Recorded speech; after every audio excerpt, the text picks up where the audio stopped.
మరలా ఆమె మొదలెట్టింది. ఆమె ఎవరు మంత్రి గారు, రోజా గారు.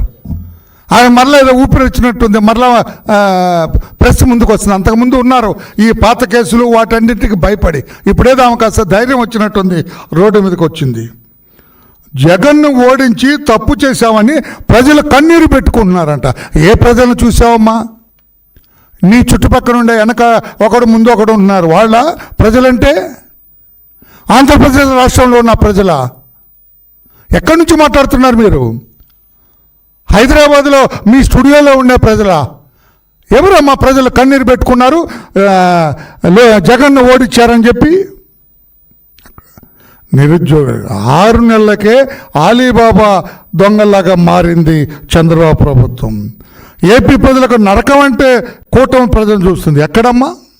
ఎక్కడ చూపిస్తుంది? ఎందుకు నోటుకొచ్చినట్టు అబద్ధాలు మాట్లాడుతున్నారు మీరు? ఎవరు రాసి ఇచ్చారు ఈ స్క్రిప్టు? అతనేనా? అతను ఉద్యోగం పోయింది ఎవరు? సజ్జల రామకృష్ణారెడ్డి. అతని స్క్రిప్టేనా ఇది? ఆమె అంటారండి, పైగా చంద్రబాబు అప్పుల మీద అప్పులు చేస్తున్నాడు. అప్పుల మీద అప్పులకి ఎవరు ట్రేడ్ మార్క్? అప్పులకి బ్రాండ్ అంబాసిడర్ జగన్మోహన్ రెడ్డి. రాబోయే 20 ఏళ్ళకు కూడా లిక్కర్ మీద అప్పులు తెచ్చిన ఘనత జగన్మోహన్ రెడ్డిది. ఆ జగన్మోహన్ రెడ్డిని ఏమో పొగుడుతున్నారు. ఒక్క మాట నేను ముగించాము. ఈమె జగన్మోహన్ రెడ్డి గారి గురించి ఈమె ఏం చెబుతారు? రోజా గారు, మాజీ మంత్రి గారు ఏం చెబుతారంటే, బిజినెస్ మ్యాన్గా, పార్టీ అధినేతగా, ఫ్యామిలీ మ్యాన్గా జగన్ సక్సెస్ అయ్యారు. చంద్రబాబు గారంట సక్సెస్ అవ్వలేదన్న. Business man. ఏం బిజినెస్ చేసావా? అసలు నువ్వు ఏం చదువుకున్నావు ఎవరికి తెలియదు.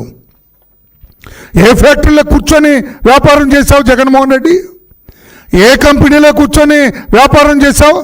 బిజినెస్ మ్యాన్ దగ్గర నువ్వు అక్రమ మార్గాన 1,00,000 కోట్లు కొట్టేశావని చెప్పు ఒప్పుకుంటారు రాష్ట్ర ప్రజలు.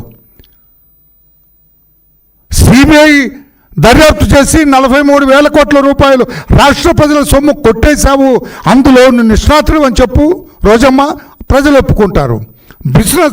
బిజినెస్ మ్యాన్గా సక్సెస్, పార్టీ అధినేతగా మీరు సక్సెస్ అయితే 11 సీట్లు అంటే 155 సీట్లు, 151 సీట్లు వచ్చేవాడిని చెవులు పిండి 11 సీట్లు కూర్చోబెడితే పార్టీ అధినేతగా బ్రహ్మాండంగా సక్సెస్ అయ్యాడట. ఇంకొకటి పెద్ద, దిస్ ఈజ్ ది ఏమంటాం, joke of the decade, family man గంట. ఫ్యామిలీ మ్యాన్ అంటే భార్యాభర్త, ఫ్యామిలీ అంటే భార్యాభర్త. భారతీదేవి గారు మీరు సక్సెస్ అయ్యి ఉండొచ్చు. మీ ఫ్యామిలీలో తల్లి కూడా ఉన్నారండి, చెల్లి కూడా ఉన్నారండి, బావలు ఉంటారండి, అక్కలు ఉంటారండి, తమ్ముళ్ళు ఉంటారండి, చెల్లెళ్ళు ఉంటారండి, బాబాయిలు ఉంటారండి, బాబాయ్ కూతుళ్ళు ఉంటారండి, బాబాయ్ బిడ్డలు ఉంటారండి. వీళ్ళందరినీ కలిపితే ఫ్యామిలీ. రోజమ్మ, వీళ్ళందరినీ కలిపితే కదా ఫ్యామిలీ. భారతీదేవి, జగన్మోహన్ రెడ్డి ఇద్దరేనా ఫ్యామిలీ? నేను అర్థం చేసుకోలేకపోతున్నా.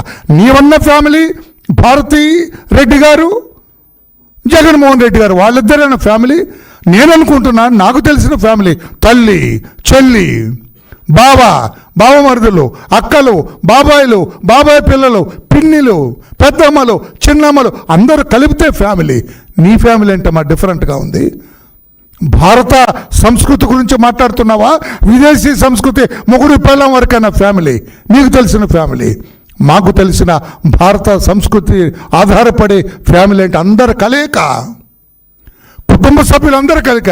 తల్లి ఎక్కడుందో తెలియదు నీకు, చెల్లి ఎక్కడుందో తెలియదు, మీ బాబు ఎక్కడున్నాడో తెలియదు, మీ బాబాయ్ ఎక్కడున్నాడో తెలియదు, మీ బాబాయ్ ఎలా చనిపోయాడో తెలియదు, బాబాయ్ కూతురు ఎక్కడుందో తెలియదు, బాబాయ్ భార్య పిన్ని ఎక్కడుందో తెలియదు. ఇవన్నీ తెలియదు. మీకు తెలిసింది ఒక్క భారతి గారు. నువ్వు ఫ్యామిలీ.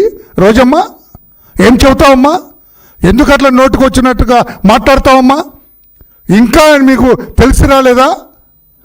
అవాస్తవాలు తెలియలేదా? ఇంకా నోటికి వచ్చినట్లు మాట్లాడొద్దని చెప్పి కూడా సోదరిమణి రోజమ్మ గారికి కూడా నేను తెలియచేస్తున్నా. ఈ రోజున 9 సార్లు విద్యుత్ భారం మోపి వినియోగదారుల్ని ఇనప పాదం కిందేసి తొక్కేసిన జగన్మోహన్ రెడ్డి గారు ఈ రోజున ధర్నా చేస్తానని ముందుకు రావటం దొంగ నడిచినట్లుంది. మీకు ధైర్యం ఉంటే విద్యుత్ వెలుగులు నింపిన, విద్యుత్ వెలుగులకు ఆద్యుడైన చంద్రబాబు నాయుడు గారి పరిపాలన, మీ 5 ఏళ్ల పరిపాలన, విద్యుత్ రంగం మీద ఓపెన్ డిబేట్కు రమ్మని ఛాలెంజ్ చేస్తున్నా. మీరు వచ్చినా సరే, ఆనాటి మీ మంత్రి పెద్దిరెడ్డి రామచంద్రారెడ్డి వచ్చినా సరే, నేను మా మంత్రి ఇద్దరం ఇటు పక్కన కూర్చుంటాం. మీ ఆనాటి మంత్రి పెద్దిరెడ్డి రామచంద్రారెడ్డి మీరు ఒక పక్కన కూర్చోండి. పాత్రికేయులే న్యాయ నిర్ణేతలుగా డిబేట్ చేద్దాం. మీ వల్ల విద్యుత్ వినియోగదారులకు భారం పడిందా, మా వల్ల పడిందా, ఓపెన్గా ఛాలెంజ్ చేస్తున్నానని చెప్పి కూడా జగన్మోహన్ రెడ్డికి తెలియజేస్తూ, ఈ పాప భారం అంతా జగన్మోహన్ రెడ్డి గారిదే.